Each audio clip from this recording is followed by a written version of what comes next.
Hello HEMA friends and welcome to this new video. Today I want to talk about the relationship between people like HEMA people, generally speaking new Chinese, new people approaching HEMA, and our beloved manuals. Now, the more HEMA grows as a movement, let's call it as a community, the more the relationship between the single fencer and the manuals, the historical manuals, varies compared to what it was back in the days. Simply because the movement is increasing, the people joining HEMA are more and more, the instructors are more versed in understanding manuals, understanding like fencing and martial arts, generally speaking. And so what happens is that the relationship between the single fencer, as I mentioned, and the manual changes. Generally speaking, what happens is that the instructor is the one which deals with the manual the most. And only in a few cases, single individuals end up studying from the manual themselves. This happens generally when people are approaching HEMA by themselves, without anyone else close to them. And this is when the relationship between the single person, the single individual, and the manual is still the same as it was back 15, 20 years ago. Having only the instructors and let's say a selection of students learning from the manuals, or better, researching the manuals, is something that we should have expected even 10 years ago, because it is part of the natural process of HEMA, I will say. Because if we compare HEMA to other martial environments, we have to consider the fact that, generally speaking, in a martial environment, the process of passing informations is basically structured in such a way that the instructor teaches to the students grow up, and among the students there is someone which is interested in becoming an instructor. And so the lineage, let's say, keeps going, and the informations are passed from one individual to the other, in a sense of the informations needed to teach the practice of fighting. Now, compared to this standard process, we have a step more, and this step is related to the manual themselves. So we had till a certain point, and I will say that we still have actually this process of the instructor is learning from the manuals and then is passing the information to the students. But we also have already this thing of some instructors have been taught by other instructors and are teaching to students, which will then become instructors. So we have two different approaches to creating other instructors, actually. And this thing is also connected with another process which is happening too. And it is people which are coming from other environments, such as sport fencing or other martial arts to a lesser extent, which are bringing into HEMA other practices of, I would say, organizing fencing, or of structuring fencing, in terms of language, in terms of doctrine, let's say, and in terms of teaching to students and creating other instructors. So we have all this kind of things which are happening all at the same time. We have all these kind of processes which are happening at the same time, which is weird, because I will say that, considering that I practiced many martial arts and combat sports in my life, and I'm still doing it, there is no other environment which is so complex, so peculiar, and so anarchist to an extent, in a sense of organization, compared to HEMA.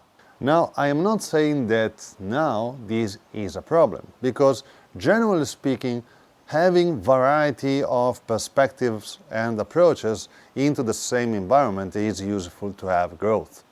But we also have to understand that having variety means that at some point, especially while talking about variety of approaches, at some point one of the approaches, or a couple of them at first, will prevail on the others, because they will be more I will say, organized in relation to the various goals that the majority of people practicing into HEMA will go to approach and will go to pursue.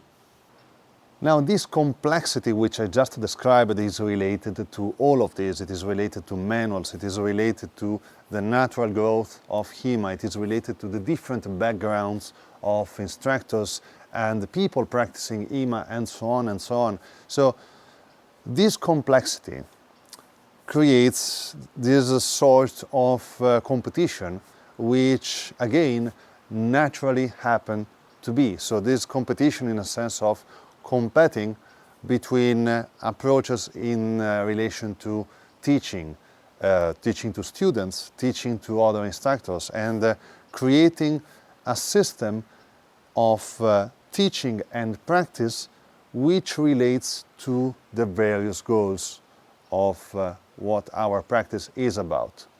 Now, what our practice is about then? So it is related to a variety of things too, theoretically speaking. So it is related to competitions, which are pretty important right now in our environment, but it is also related to a more martial kind of practice, which relates to, I would say, the way in which these systems were structured back in the days, and the way in which teaching was applied also, and the practice was applied, because it was completely different from the practice we have right now. I would say you would agree on this. But also on the way in which fighting was supposedly, and here we are talking about speculation, of course, was carried out.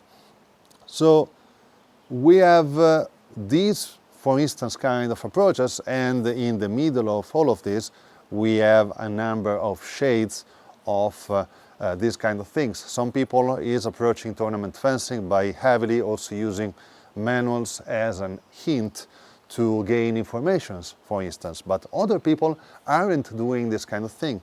Other people are just trying to find out the best way to do something without relating to the manuals, and they find into the manuals just a burden, something that we have to say it is something that we have to do. Yes, HEMA is also about manuals and blah, blah, blah. We are not really into them, but yeah, it is part of the practice. But come here that we are actually practicing the stuff which wins competitions. So for some people, manuals are extremely important and are at the core of our practice. For some people, they are part of our practice, and for others are just a problem, something that is related to the past of this practice. Now, I personally find myself precisely at the middle of this, and I will say that in medio stat virtus is probably the best approach for especially this kind of moment which we are passing in HEMA, because we have, if we want to be HEMA and not the fourth or fifth weapon of Olympic fencing, or some sort of weird cult with any kind of practicality in their fencing. If we want this kind of thing, we have to sit in the precise line which sits between the two approaches. So the one which doesn't care about manuals and the one which cares too much, to an extent that it transcends reality sometimes, and it gets past common sense and becomes some sort of the cult of the god, where the god is the manual itself. And so my message for people is basically this one. If you are really into tournaments and you think for some kind of weird motivation that manuals aren't useful to your practice, I will say that you should change idea. Now, it greatly depends from which kind of weapons are you practicing. For instance, if you practice saber, maybe you can find a lot of hints if you're coming, for instance, from Olympic saber, in Olympic saber itself. But I will say that you can also find hints in the manual themselves, because the weapon is slightly different, because it is heavier, and you have sometimes the best way to execute certain motions compared to a lighter saber, for instance. But this is even more prominent if you're practicing weapons which were actually dead, let's say, such as the longsword, for instance, or sword and buckler, sword and dagger, and so on. Now, in our manuals, you may find hints on how to move your weapon around. You have to know that fencing hasn't always been time measure and speed. Some time ago it was time measure and way too, so modo in Italian, which is the way of executing motions. And this is not a case. It is because a weapon which is heavy enough wants to behave in a certain way. And of course, you with your experience can learn how to move it around if you have a lot of experience. But if you're approaching it for the first time, chance is that you will find a lot of useful hints in the manual themselves. And I can tell you, because I am still finding hints on how to improve my fencing in the manuals, even 14 years after starting my journey in HEMA. And I suspect that with time, maybe the things will change, and the instructors will become even more versed into the use of such weapons, even the more peculiar ones. But for now, especially, but also for the future, I hope, I will say, if you are a hardcore tournament fencer, do not leave the manuals by themselves, especially the one which are related to your weapon of choice, or your weapons of choice. You will find a lot of hints in them. Now, the same thing is true for the other side of the spectrum. If you are completely martial and you are telling yourself, oh, I don't like competitions, and in my fencing I don't actually compete, but I try to only explore the martial art in the purest way possible, and blah, blah, blah. Now, you have to figure out that while fencing, you're always competing. Now, fighting by itself is a sort of competition. Actually, I will say that fighting is the most extreme way of competing which exists in life, and recreating fighting means that you are competing, actually, to an extent. You may be lesser competitive and try to, let's say, be lesser aggressive, for instance, in your sparring or whatever, or you may be more. But whatever the case, you are actually competing. And to this kind of people, instead, I would say, keep going with your research on the manual, but do not be stuck on them too much. Try to also go outside a little and explore other teaching environments, maybe, or other perspectives, other martial arts. Do not hate too much Olympic fencers, because they have a lot of things to teach us, and their way of expressing fencing with their language and their approaches.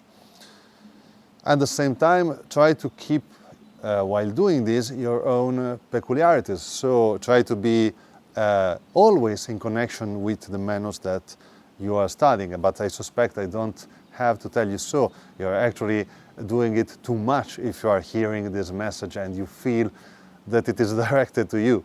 So what I'm trying to say is that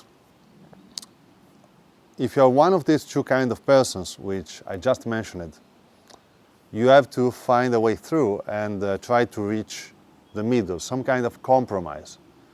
If you are too competitive and not interested in the manuals at all, I would say try to go for it a little at least. And if you are on the other side, try to compete a little to understand something more about practical fencing, actually, how it is happening nowadays, because these two things are useful and will make you improve. But especially, these two things together only will create the HEMA of the future. As time passes, HEMA will change, as it is already changed in these years. And chances that it will be more structured. It is not something that someone specific wants in the environment. I don't want it particularly actually, but it is something that happens organically, and it will happen more and more in the future. Now it is crucial now that as part of this giant process, which is getting bigger and bigger and more structured as time passes, we have to define the identity of HEMA. We have to make it something peculiar, something which is different from Olympic fencing, which is different from other martial arts. HEMA needs his own identity. And as part of this process, as let's say cells of this body, we can try to make this thing happen in a direction more than the other. And I will say that the best way to do it, in my opinion, is to keep our manuals relevant, but not in an obsessive way, not in a way which is at the center of everything we do. We have to keep the manuals relevant in a way which is functional to what we are doing. We have to understand that sometimes, even if we learned and know a lot about the manuals, we still find hints on what is the best way to do, the best way to act, and sometimes even the best way to think in relation to a certain weapon. We have to make our systems, our teaching and practice systems, related to the manuals. But at the same time, we have to connect them to our way of thinking as nowadays people, as modern people. This is actually what I'm trying to do personally in my interpretation of Fiore. My interpretation of Fiore is halfway between the past and the future. And that's what I'm trying to do. So I try to connect, for instance, the way of organizing tactics in modern fencing with the way of structuring fencing, which was of Fiore himself. And in my opinion, and I may be wrong, of course, this is only my opinion, this is one of the best ways of making HEMA relevant by a practical perspective and at the same time by a historical perspective, because these are historical European martial arts. Remember, if you just do modern Olympic fencing with the fourth or fifth weapon, they would be European martial arts maybe, or you can just call it fencing, and that's it. At the same time, if you are too obsessed with the manuals, that even the practical part of fencing, the one that happens nowadays, is not so important, so much so that you are eager to, I don't know, accept a practice with, I don't know, lesser equipment because you think that it is better, because you think that you do lesser doubles, or because it is aesthetically more pleasing, or whatever, as the main part of your practice. No one, of course, stops you from doing it, but I will say that it will become different from what HEMA is trying to replicate, which is actual fighting, the closest as possible to a realistic fight with weapons in hand, which, in my opinion, again, is best done by having the chance of applying real force while cutting, real intention while thrusting, and so on and so on. So, again, the best way to approach this kind of thing, in my opinion, is to find a way through these two aspects and trying to unite them, and as I said, in medio stat virtus, try to do the best, finding the best of the two practices and unite them. Trying to find out a language which is as modern as it is historical. Instead of straight attack or botta dritta, you should say fendente or punta or oberhau or zwerchau or whatever is the tradition that you're following. But you should also use like a second intention to refer to a specific tactic, feint, parry riposte, using the tactics that developed in time, for instance, which is useful, which is relevant, which is coherent, and the technical repertoire that our master gave us, because these are probably the two most important aspects of the two different worlds. And if we unite them, we can create something which is new, something peculiar, something which is the new HEMA. That's my point of view on this subject. And I wanted to share it to you because I suspect that from now on we are entering into a new age of HEMA, which will make it change even more, and chances that it will make it even bigger than now already is. So keep this in mind when you are training yourself, your students, and the future instructors that will come. Thanks for watching, people. I hope you will find this video useful and relevant in some ways.